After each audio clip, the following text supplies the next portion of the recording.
এক কাজ করো, এই মনিকাকে আমার কাছে পাঠিয়ে দাও।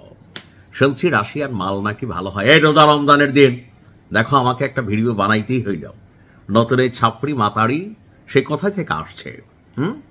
একটা ভিডিও ভাইরাল। এখানে ওই যে পিছনের যে কাক্কা, ওনার প্রতি আবার যারা খুব সিম্পিতি গজাইছেন, তাদের উদ্দেশ্য আছে এক চামচ। ভিডিওটা বেশ কয়েকবার দেখছেন। আমি প্রথমে ভাবছি এটা কোনো প্রমোশনাল ভিডিও, কিন্তু পরবর্তী সময় জানলাম যে মনিকা কবির রাশিয়ান মডেল না, রাশিয়াতে জন্মগ্রহণ করছে।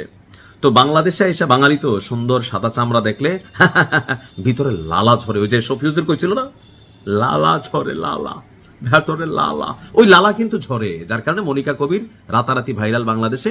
একটু ইংলিশ বাংলা মিক্সিং করে কথা বলে। সাম্প্রতিক সময়ে রোডে বেশ কিছু ভিডিও বানায়। তো গতকালকে সম্ভবত একটা ভিডিও শুট করতেছিল। তো আমরা দেখলাম যে পেছন থেকে একটা হালকা পাগল টাইপ একজন ক্যারেক্টার, তার শরীর ঘেঁষে কিন্তু স্লেজিং করে গেছে। এটাও করছে। সুন্দর দেখলে যা হয় আর কি, লালা ঝরছে।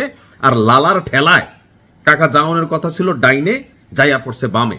তো পাগল তো পাগলই, রাস্তার লোক, তার সেন্স বেশি ভালো থাকলে তো সে সুস্থই হইতো।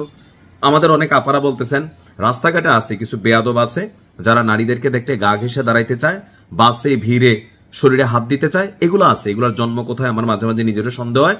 তবে যারা ইচ্ছে না কইরা, অনেক সময় পাগল মস্তিষ্ক বিকৃত একজন মানুষ, এই জন্য মনিকা গিয়ে যেভাবে মায়ের দিল, তৌহিদি জনতা কোথায় ছিল আমার সন্দেহ লাগে। তোমরা খালি কি সুন্দর বেড়ি দেখতে তোমাদের তৌহিদ ভিতর থেকে জাগে না? টিনের চালে কাউয়া ফজলু আমার ডট ডট। তো এই মনিকা কবিরদের বেলায় তোমরা কি এইসব শব্দ ব্যবহার করতে পারো না? এই মেয়েটা ইদানিং সময়, আমি এদেরকে নিয়ে সহজে কথা বলি না, বেশ কয়েকটা কন্টেন্ট ভাই। একজন মানুষ এই যে একটা দোকানের ভিডিও ভাইরাল করছে, একজন মুরব্বী 70 মানুষ একটা ব্যবসা করেন, ওই দোকানের সামনে গিয়া রোজা রমজানের দিন তুই হাফ ল্যাংটা হইয়া তুই ভিডিও বানাবি, তোর পানি মারছে। মুসলিম ভাইয়ে থাকলে নাতি দিয়া করাই দিত কিন্তু হিসু। এখন এটা নিয়ে আমাদের ফেসবুকে দুইটা গ্রুপ জন্মাইছে। এক গ্রুপ মনিকা কবিরকে কি বলা হয় যে ছাপড়ি বলতেছে, অরিজিনালি কিন্তু ছাপড়ি। আপনার কি মনে হয় যে রাশিয়াতে যদি ভাত পাইতো, বাংলাদেশে আইসা ঢাকা শহরে হালো হালো হালো তোমরা ভালোবাসো এইসব ডায়লগ মারাইতো? এগুলো বাংলাদেশে হয়। চামড়া সাদা হইলে আর সুন্দর করে একটু কথা কইলে এই দেশে সোশ্যাল মিডিয়াতে রাতারাতি জনপ্রিয়তা পাওয়া যায়।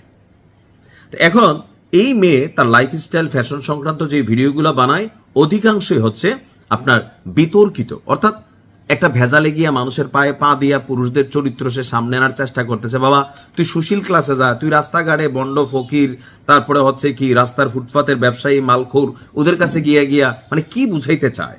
আর আমাদের নারীবাদী এক গ্রুপ আছে এই মনিকা কবিরের পালিত, এরা এসে ফেসবুকে গরম। ওইটা দেখলা না মনিকা কবিরের গায়ে যে ঘেঁষে গেল, বা এটা তো সুস্থ লোক না। সুস্থ লোক হইলে আমরা প্রতিবাদ করতাম, কিন্তু ওই লোকটা যেভাবে মারলো, এটা কি আসলে উচিত হইল? তৌহিদি জনতাকে মনিকা কবিরের জন্য দৃষ্টি আকর্ষণ করছি, বেশি কিছু করা যাবে না। আপনারা আটকাইয়া সেফাতুল্লাহ সেফুদের কাছে পাঠাই দিবেন। ওনার আবার একটা শেফার্ড জার্মানি ডগ আছে, অনেকদিন নাকি এটা অপশন আছে, পাঠাই দিয়েন। আমি সরি, রমজানের দিন আসলে এই ধরনের ডায়লগ দিতে হইলো, কিন্তু কিছু করার নাই। এটা বাংলাদেশ, এখানে এগুলাই চলে। আসসালামু আলাইকুম।